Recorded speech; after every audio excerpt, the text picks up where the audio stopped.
This is episode 207 of the Twim Show. I'm your host Sajid, and today I'm going over the digital marketing updates from up April 8th through 12th, 2024. This is going to be a rather short episode just because there's only three things to cover.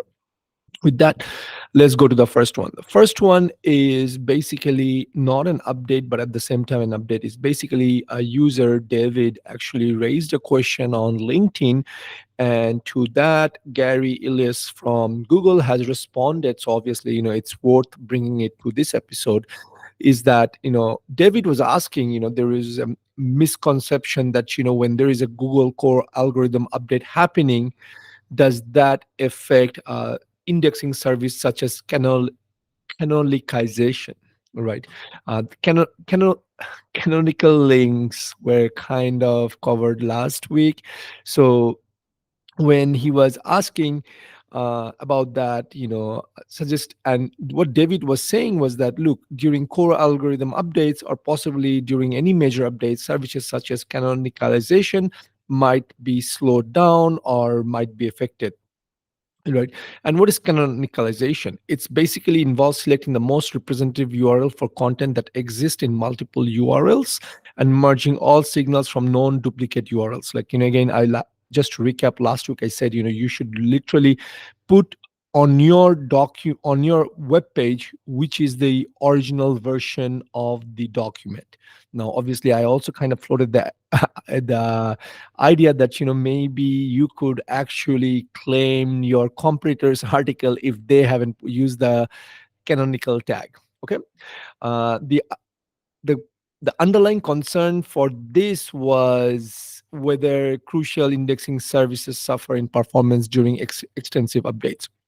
Now, to that, Gary Illyes clarified that the assumption was incorrect. He explains that the process of indexing, such as canonicalization and index selections, are entirely independent of core updates.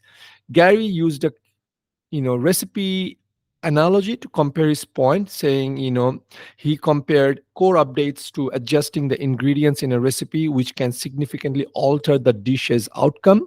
In contrast, canonicalization and index selection processes are likened to activities in the salt mines or MSG factories, which is fundamental and separate from the immediate cooking process. So I hope that helps, and for you to understand, like, there isn't any two links, right? They are equally important, but in two different ways, right? However, one core updates are basically more like changing the recipe, and I kind of like that analogy. And whereas other indexing service canonicalization is like all those little things that happens in the factory and comes back and that you add to the recipe. Okay, so this is important, and I hope this was helpful. And let's move on to the next update. The next update is about on around technical SEO between 404 and 410 codes. Right. So oftentimes people are saying, hey, there's a big difference between 404 and 410. One is better than the other. And this was a discussion that happened on Reddit SEO forum. So if you have been listening or watching that forum, that's, you probably know this. If you don't, that's fine. This is where I bring this information to you so that you don't have to go to 50 different sources and find what is happening. Anyhow, basically, so the question was around 404 and 410, and Mueller basically, and this was actually a guy who got dinged by Google for having AI content on his site, and obviously he kind of went ahead and removed some of the content, and then obviously he's saying now he doesn't show up on search, and he was wondering if he should have used 404 versus 410. Right. So they're two separate issues, but at the same time, this kind of proves the point that, yes, AI is great and you are using AI content. I use AI content as well. Even for this show, I use the show notes to be created using AI. I use the LinkedIn post from AI. So it's being done. Right. Now you have to take your chances. For me, if I don't show up on Google search, that's fine. I'm not really doing to bubble up to the top of the Google search. I'm just doing it because I record this show, because I consume the content, and I want to kind of create an archive of this content. And if you find it helpful, that's great. And please do put a thumbs up. If not, that's fine. So with that, basically, so there's 2 points. Number one is obviously the risks of using AI generated content. The other one is no. Mueller is saying, look, it doesn't really matter whether it's 404 or 410. 404 is basically content not found. It could be the site is down, the content was deleted, whatever. And 410 is status is like it's gone permanently. So again, these two, there is no much distinctions between these two content. So if you were wondering, I would say focus less on the technical SEO part of 404 versus 410 and just focus on creating good content and go from there.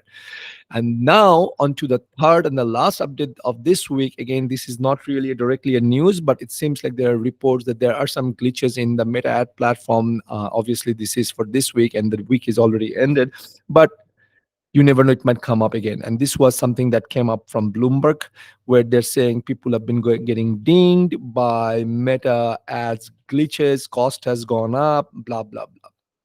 Now, we don't use Meta ad that much. We don't even we are not an expert in Meta ads anymore. We kind of made the decision, like I would say about 7 or 8 years ago, to stop providing Meta ad as a service. But if you're using it, you may want to check and make sure and take your I guess precaution, look into your numbers, contact your rep if you have one. If not, contact your ad agency, and hope that was helpful. With that, folks, that's it for this week.